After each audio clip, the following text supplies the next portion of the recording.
So I was looking at a chart, and it was saying something about that Boeing 737 Max. I guess the Max 8 was the most deadliest airliner now because it caused, 2 airplane loads full of people, passengers, basically, dying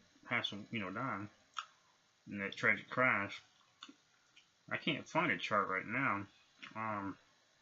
But it was showing all the models and how many fatalities or something like that and whatnot.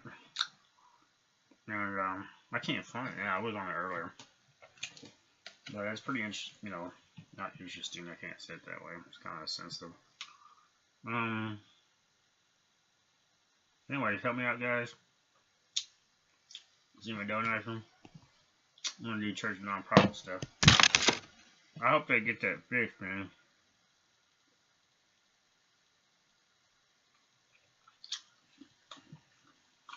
I guess this is a brand new airliner that's having some problems.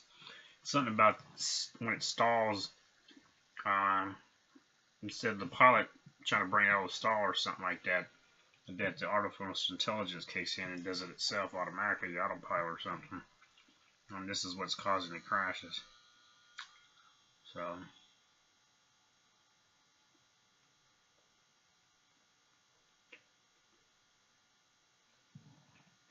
I hope they get that fixed. Alright, guys.